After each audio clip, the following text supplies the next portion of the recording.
Sur Crypto, les infos crypto pour ceux qui n'ont pas le temps, je me suis fait défoncer les gars, ça arrive de temps en temps, c'est pour ça que c'est important de placer ces petits stop loss, mais il y a des journées comme ça qui sont un peu plus dures que les autres. Pour le coup, on est dans un grand combat en ce moment, donc attention les gars, bien évidemment, j'en profite aussi pour vous dire qu'on ne gagne pas toujours.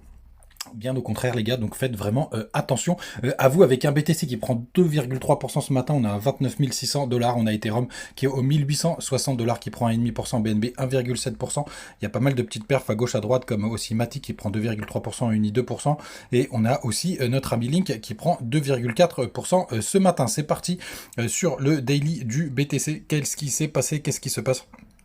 Eh bien, tout simplement, les gars, finalement, on a bien tenu notre retracement de 0,382. Hop, je vais repasser en daily, parce que je faisais quelques petites analyses. Ah, c'est pas le bon graphique.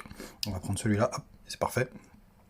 Donc on a bien tenu nos 0,382 pour le moment. Donc pour le coup, il y en a une belle réintégration hier, même si on a été repoussé violemment encore ce matin. Regardez, cette mèche d'hier, on est en daily. On a eu cette belle mèche, puis après enchaîné sur une bougie verte. Alors ce qui vous voyez bien le combat, hein, puisque regardez cette grosse mèche de rosée rouge juste ici. Pour l'instant, on se fait rejeter très très fort. Donc on voit très très bien ce nouveau range qui est en train de se matérialiser pour le coup. Et surtout les gars, la résistance de l'ancien range fait très très bien son job. C'est pour ça qu'on se fait rejeter ce matin. Donc un énorme combat qui est en train de se passer entre les boules et les bears. Bien évidemment, on va voir comment ça va se terminer. C'est un petit peu trop tôt pour donner une direction. Pour le coup, si jamais on vient casser tout simplement les derniers points bas, on ira cette fois-ci dans la zone de rechargement de longue avec la target principale, vous le savez, entre 28 200 et 27 400.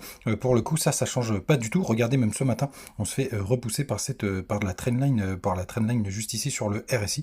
Donc on va voir bien évidemment ce que ça va donner.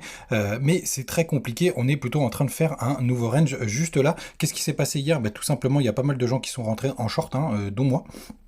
Pour le coup, et regardez ce nombre de positions qui s'est ouvert hier. Alors c'est surtout des longues qui ont pris des bénéfices, on le voit par la chute de l'open interest pour le coup, et des longues tout simplement. Donc c'est pas mal de longueurs qui visaient cette dernière vague, qui était d'ailleurs mon premier scénario, comme quoi il faut s'en tenir à son scénario. Les fundings sont toujours très positifs pour le coup, et ça achète un petit peu moins sur le spot, mais il y a eu des gros achats spot en plus hier, donc des longues qui prennent des profits, des achats spot, etc.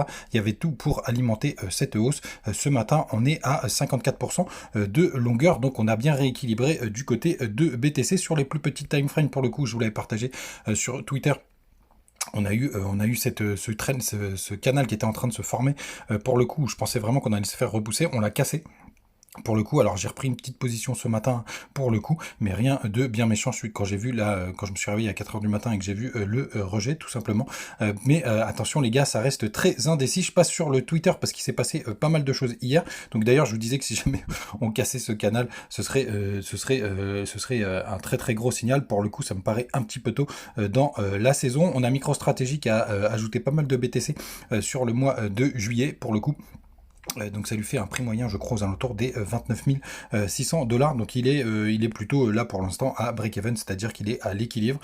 On a eu pas mal de choses du côté de l'affaire de Bald, où il y aurait des rumeurs comme quoi ce serait SBF qui serait derrière tout ça, puisque quand vous savez avec la blockchain, on peut retracer les adresses pour le coup, et potentiellement ce serait une adresse de SBF ou quelqu'un d'Alameda Research. Donc en plus, vu ce qui s'est passé, ce serait quand même assez violent, puisque ça ressemble plus à un rug pull. Hier, j'ai eu plein de messages, puisque je vous ai dit que je préparais le prochain bull run avec toutes les targets de toutes mes cryptos. Alors j'ai pas terminé, là pour l'instant je suis en train d'écrire avec des prolongations. Je vous referai une petite émission où on reparlera de ça. Donc l'objectif c'est de définir à partir de quand je vais sortir 50% de mes positions, mes targets, puisqu'il faut l'écrire maintenant les gars, c'est ça le plus important. Et comme ça en plus vous verrez toutes les cryptos qu'il y a dans mon portefeuille. N'hésitez pas à me rejoindre sur le Twitter, même si j'en reparlerai en vidéo. Et après derrière, c'est ce que je disais, il faudra aussi voir les targets, il faudra les ajuster avec le market cap, puisqu'évidemment le nombre de tokens a beaucoup d'impact là-dessus. Les gars, vous savez tout, n'hésitez pas à nous rejoindre sur le petit Telegram, on partage comme d'hab toutes les informations et toutes nos prises de position aussi du côté de TikTok, où tous les soirs je vous partage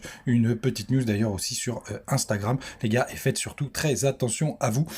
Oubliez pas, jeudi on a les earnings de grosse capitalisation, mais pour l'instant les gars, on est dans un très très gros range. On va voir ce que ça va donner. Bonne journée, ciao.